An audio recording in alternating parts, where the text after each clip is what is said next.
Williams ended up laboring as a skilled craftsman for Eliza Lucas Pinckney. And he is credited with helping design the wooden bats that were behind the success of Eliza's Indigo. There was lots more to Quash's story, which you can read tonight in the hallways, but I wanted to share that in February, Joe received a request from the Thomas Jefferson Foundation to purchase 20 copies of the painting of Quash. Curiosity and connections. This work has now moved beyond this island and into the halls of Monticello in Virginia. The artists took their responsibilities seriously. Lisa Rivers Gilliard completely redid her Mitchellville canvas after looking at documents at the Heritage Library with John Witherspoon. "I got the streets wrong," she said. Chris Clayton took a group of us to the site of the Battle of Port Royal for a personal tour. Tony Burns' Sunday Best captures the little blue house of Louise Cohen's Gullah Museum, as well as the dignity of the native islanders who lived and thrived here before the bridge.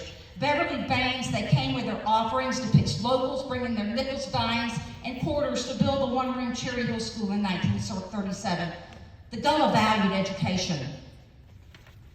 Dennis Lake's 20th Century Turning Points illustrates mid-century development, the bridges, lumbering, Charles Fraser, sea pines, and tourism. Look closely at that painting tonight. There's a lot you won't notice at first glance. But we knew there was much more recent history to be told, so when Jen asked if I might be interested in partnering with the town and artist Lon Andreu to curate the mural, I said, let me talk to Pat. Now, if you know Pat Freda, then you know that she likes predictability, structure, and order. I had to tread carefully. First, this project meant fundraising to pay for the materials to build a wall over that really ugly cinder block that we had. Thank you, Janine Clark. And closing a main hallway while drywall was cutting very, very loud with saws producing large quantity of dust. Thank you, Beaufort County Maintenance Team. But Pat loves the arts as much as she likes routine. So she took a deep breath and said yes, and you will see this magnificent work momentarily.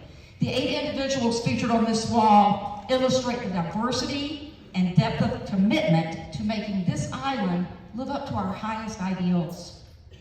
In the past year, we have added to our gallery with a section called Capturing COVID, Visions and Voices from the Middle. Our students were invited to submit art, poetry, and personal narratives that illustrate what it's been like being a kid living through this pandemic, and the results are extraordinary.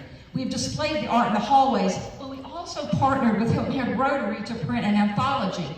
I hope you will stop by the table in the Media Center and purchase a copy of the book so that you can read the students' words. They are powerful. I know you want to meet the artists and historians who participated in this project, but I hope you will also speak to the students whom you will see at each painting.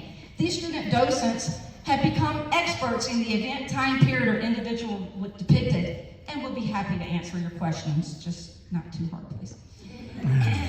And lastly, thank you for supporting your public schools. The 100 staff members who work in this building are the salt of the earth. They have worked in difficult circumstances in recent years, yet they suit up and show up because they know their work matters. Indulge me, and if you are a public school educator or staff member at this school or any other, would you please stand so we may honor you?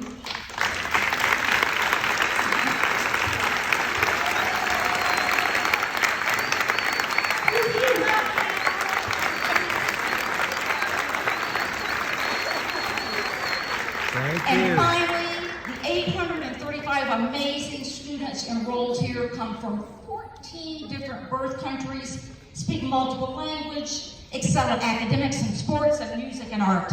They are smart and funny and caring and capable. And if we continue to form these community partnerships where we demonstrate authentic learning and collaboration, and if we help our students make connections with the past and fertilize their curiosity, then learning will become a way of life, and they will carry this community and country through the 21st century with ingenuity, innovation, and integrity. Solid public schools are the cornerstone of vibrant communities. We are a good school on the edge of greatness. Will you help? Your presence tonight gives me confidence that you will.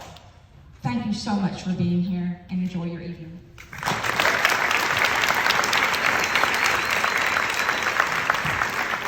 Thank you. Thank you, Ms. Harper, and thank you, Pastor Johnson. Sorry. At this time, will the student docents and historians and artists please exit to the hallways?